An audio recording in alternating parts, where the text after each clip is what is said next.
로마서 7장 22절부터 25절 말씀 읽도록 하겠습니다. 그러므로 내가 한 법을 깨달았노니 곧 선을 행하기 원하는 나에게 악이 함께 있는 것이로다. 내 속사람으로는 하나님의 법을 즐거워하되 내 지체 속에서 다른 한 법이 내 마음의 법과 싸워 내 지체 속에 있는 죄의 법으로 나를 사로잡는 것을 보는도다. 오호라, 나는 곤고한 사람이로다. 이 사망의 몸에서 누가 나를 건져내라.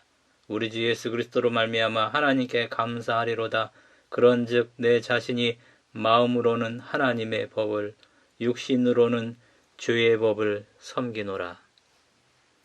이 경험이 바울의 회심 이전인가요? 아니면 회심 이후의 경험인가요? 로마서 7장이 바울 자신의 경험이라는 데는 이견이 없습니다. 바울 회심 이전의 경험으로 보는 사람들도 있고 회심 이후로 보는 사람들도 있고 21세기 학자들은 여기에 대해서 무관심합니다. 그러나 여러 정황으로 보아 회심 이후에 정상적인 그리스도인의 체험으로 보는 것이 적당하다고 저는 생각합니다. 헨리 멜빌에 의하면은 타락은 두 가지 근본적인 결과를 초래했습니다. 첫째는 무제한 연약성입니다. 둘째는 죄된 성향입니다. 무제한 연약성은 배고픔, 목마름, 고통, 약함, 슬픔, 죽음 이런 특성들입니다. 죄는 아닙니다. 죄책 없는 죄의 결과들입니다. 죄된 성향은 죄로 기우는 경향을 의미합니다. 아담은 무제한 연약성도 없었고 죄된 성향도 없었습니다. 타락 이후 우리는 둘 다 소유하고 태어났습니다. 예수님은 무제한 연약성을 가지셨으나 죄된 성향은 없었습니다. 이것이 마틴 로이드 존스의 입장이기도 합니다. 물론 저의 입장이기도 합니다. 로마서 7장에서 문제는 율법이 아닙니다. 문제는 사람의 본성입니다. 죄된 성향입니다. 율법과 사람의 본성은 충돌해 왔습니다. 회심 전이나 회심 후나 이 둘은 조화로울 수 없는 것입니다. 우리가 중생할 때 우리 본성에는 변화가 없었습니다. 신자나 불신자나 본성은 둘 다 똑같습니다. 우리의 본성은 아직 구원 얻지 못했습니다. 썩지 아니할 몸을 입을 재림의 때까지 기다려야만 합니다. 난파 간첩은 철조망을 잘 치고 24시간 근무하면 지킬 수가 있습니다. 그러나 고정 간첩은 이것으로 안 됩니다. 바울은 그동안 난파 간첩만 지켰지만은 본성이 악하다는 것을 깨닫게 됩니다. 이것이 바로 내 속에 거하는 죄, 다른 말로 고정 간첩이 작용하는 것입니다. 기생충이 사과의 꽃에 알을 낳으면 얼마 후에 애벌레가 사과의 심장부에서 자라납니다. 사과를 썩게 합니다. 나방과 곤충들은 도토리나 밤이 아주 작은 열매일 때 부드러운 껍질에 구멍을 뚫고 알을 낳습니다. 열매가 점점 커져가면서 곤충이 알을 낳느라 뚫었던 구멍은 막혀버리고 알들은 열매 속에서 부화가 되어 자랍니다. 그래서 도토리 밤 같은 딱딱한 껍질 속에 벌레들이 있는 것입니다. C.S. 루이스의 말입니다. 내 생에 처음으로 단단히 결심하고 나 자신을 자세히 살펴보았습니다. 그리고 나는 내 속에서 경악스러운 것을 발견하였습니다. 욕정의 동물원, 야망의 난장판, 공포의 양육소, 증오들, 이것들이 귀원받는 할렘. 자신의 속을 자세히 율법의 거울에 비추어 살펴보면 우리 속에서도 이보다 더한 벌레들이 우글거리는 것이 보일 것입니다. 이미 태어날 때부터 이 딱딱한 두뇌 속에 유전적으로 죄가 새겨져 있었습니다. 로마서 5장 12절에서 21절에 나옵니다. 이것은 재림 때까지는 쫓아낼 수 없는 불법 거주자입니다. 로마서 7장에서 이것은 5절에 죄의 정욕, 17절, 20절에 내 속에 거하는 죄로 묘사가 된 것 같습니다. 23절과 25절의 죄의 법은 그 죄의 본성의 힘을 묘사하는 표현처럼 보입니다. 로마서 7장 14절에서 25절에 나라는 단어가 25번이나 나옵니다. 여기서 나는 선과 악 사이의 긴장 가운데 있습니다. 모든 그리스도인은 나가 바로 자신임을 인정합니다. 로마서 7장 14절을 15절에서 25절에 걸쳐서 자세히 설명하고 있습니다. 우리가 율법은 신령한 줄 알거니와 나는 육신에 속하여 죄 아래 팔렸도다. 14절입니다. 15절부터 25절까지 이것을 자세히 설명하는 것입니다. 율법을 알아요. 그러나 육신으로는 율법을 행할 수 없습니다. 14절이죠. 소원대로 되지 않고 원치 않는 죄만 행하죠. 15절. 알고 원하고 노력하지만 능력이 한계에 부딪힙니다. 18절, 19절. 결국 오호라 나는 곤고한 사람이라고 24절처럼 외치게 됩니다. 이것이 성도의 내면의 한 청사진입니다. 그리스도인 생활 전체가 다 이렇다라는 건 아닙니다. 우리의 삶은 평안과 기쁨이 넘치는 삶이죠. 그러나 7장 14절과 24절의 고백을 해야 할 때들도 있는 것입니다. 바울은 그리스도인의 삶의 또 다른 한 면을 여기서 보여주는 것입니다. 율법의 참된 의미를 깨닫고 하나님께 더 가까이 갈수록 자신의 죄가 보이기 때문에 나오는 탄식 소리입니다. 그리스도인은 자주 24절의 탄식을 해야 합니다. 이 탄식은 그리스도와 가까워진 사람들만 할 수 있는 탄식입니다. 이런 의미에서 죄책감은 하나님이 주시는 선물입니다. 사람 안에 두 개의 나가 있다고 합니다. 그 하나가 육신입니다. 로마서 7장 17절을 18절, 19절, 20절에서 설명합니다. 이것은 죄에 중독된 모습입니다. 원하지 않는 악을 행하는 이유가 내 속에 거하는 죄 때문이다 이렇게 말하죠. 바울은 내 속에 거하는 죄 17절 20절 그 죄의 속성과 존재를 깨닫게 되었습니다. 이것은 행실로 나타난 죄가 아니에요. 죄의 본성 혹은 우리 속에 육신에 있는 죄를 언급하는 것입니다. 내 속 곧 내 육신에 18절 여기 보면은 내 속은 내 육신이에요. 다른 말로 내 육신에 거하는 죄가 있다라는 것이죠. 8장 3절에서는 죄에 있는 육신이라는 표현이 동일하게 나옵니다. 회심한 이후에 율법의 신령한 속성을 깨닫습니다. 자신의 행위의 악함과 심령의 이 뿌리 박힌 죄, 내 속에 거하는 죄, 이게 자신에게 밝히 드러나는 경험을 여기서 묘사하는 것입니다. 육신이라는 단어가 7장에 여러 번 사용되었어요. 이 육신은 6장 6절에 있는 옛사람이죠.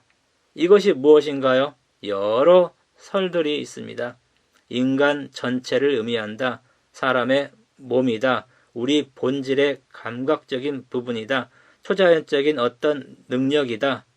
마음에 반대되는 육체이다. 죄의 본성이다. 악의 작업장이다. 악한 마음이다. 예수님께 굴복하기 전에 사람의 상태이다. 이런 등등 여러 설들이 있어요.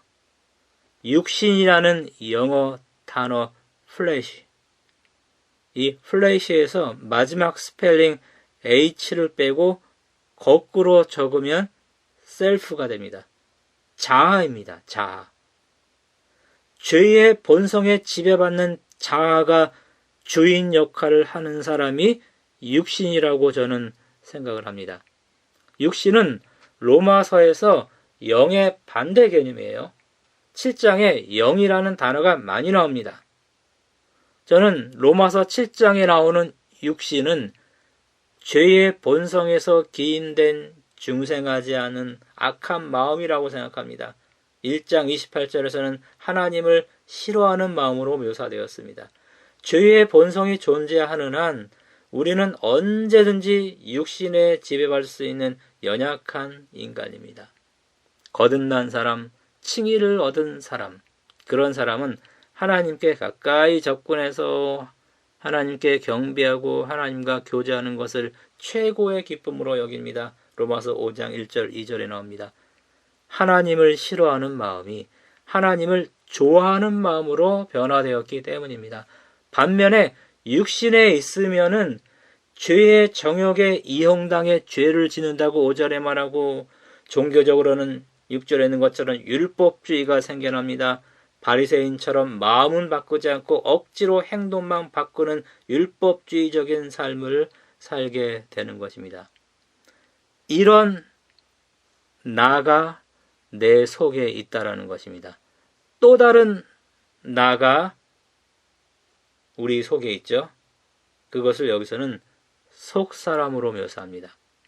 17절에 내가, 18절에 원함은 내게 있으나, 여기에서 내 혹은 나, 이것은 21절에 있는 것처럼 선을 행하기 원하는 나입니다. 22절에 속사람입니다. 23절에 마음의 법이죠. 25절에 마음으로는, 이거 모두 같은 것이죠. 이 자아는 사고하는 이성 혹은 사고하는 마음을 가리키는 것 같아요. 상당히 복잡하죠. 그러나 나, 선을 행하기 원하는 내 속사람에게 악이 함께 있다고 21절에 언급합니다. 세상과 대중매체 속에는 선도 있지만 악으로 가득 차 있습니다. 우리 내 속에도 선이 있지만 악이 함께 있는 것입니다. 그리스도인이 될 때 우리는 내 이식을 받지 않았습니다. 원하는 것을 행하지 못하는 이유가 7장 21절에서 23절에 여기 나옵니다. 7장 21절을 22절과 23절에서 자세히 설명하죠. 내 속사람으로는 하나님의 법을 즐거워하되 22절. 이것은 거듭난 사람의 표현입니다. 그러나 죄의 법, 죄의 성향이 이 마음 혹은 이성의 법과 싸우죠. 하나님의 법을 즐거워하는 그 속사람과 싸웁니다. 싸워서 전쟁에서 이겨요. 그리고 23절에 나를 사로잡아요.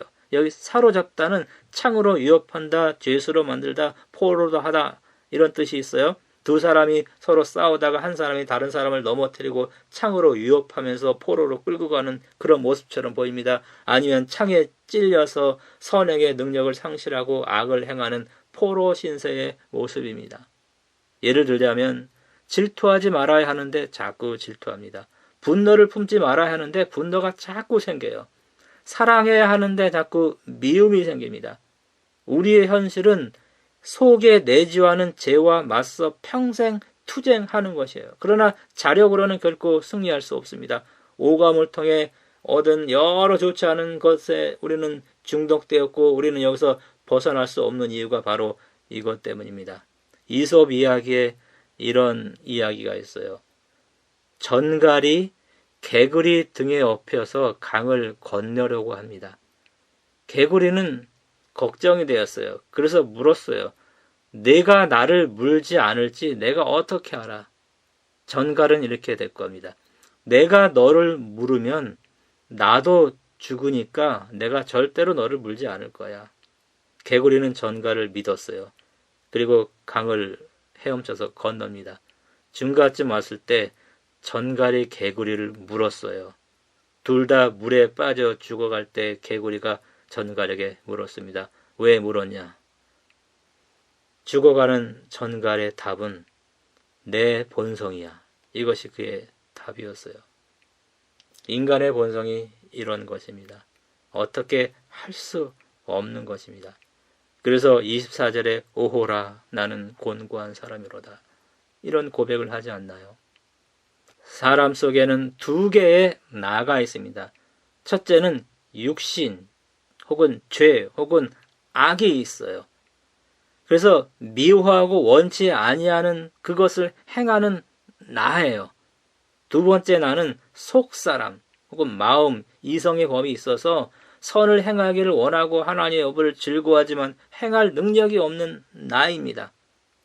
전자가 후자보다 강하기 때문에 로마서 7장 24절에 오호라 이런 고백을 할 수밖에 없는 것입니다. 마음으로는 조국에 충성하고 싶지만 실제로는 적국의 포로가 되어서 원하지 않지만 죄의 종로로 타는 이 전쟁 포로와 같은 신세임을 24절, 23절, 25절에 묘사하고 있는 것입니다.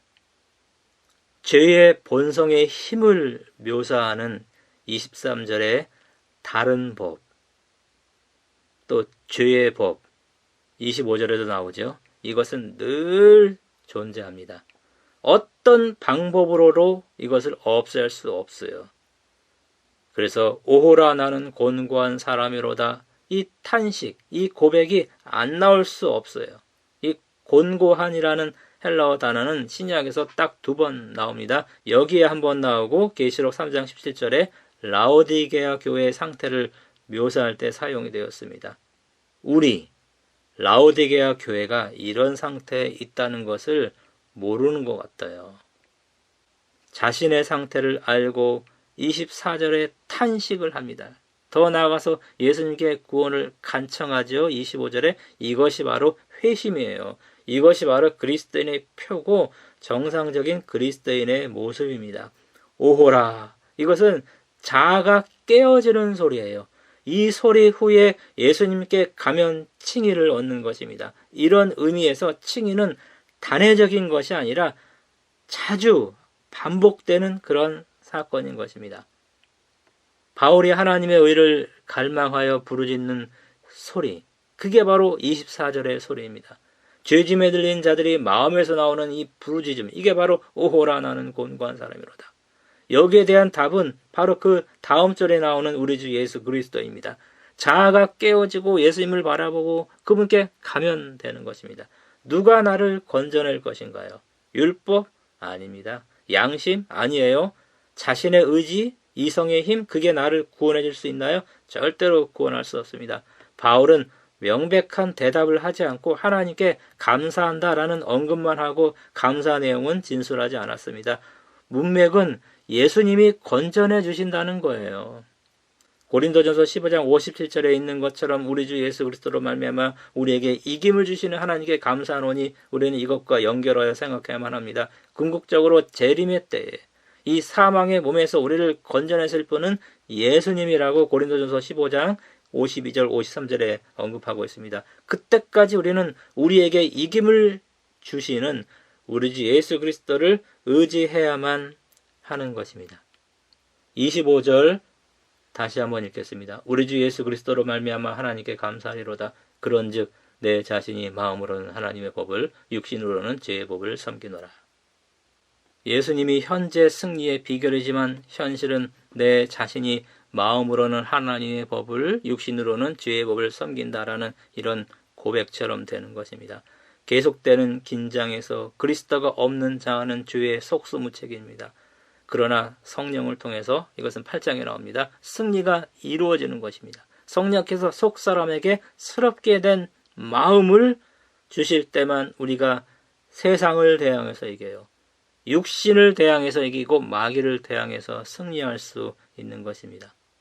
율법을 통해서 하나님의 의로우심을 인정하고 동시에 자신의 죄의 본성에 대해 절망하고 항상 예수님을 의존하시게 되기를 바랍니다. 오호라라는 이러한 자아가 깨어지는 이 경험을 통해서 칭의가 반복되는 삶을 살아가는 우리 모두 되기 바라면서 말씀 마치겠습니다.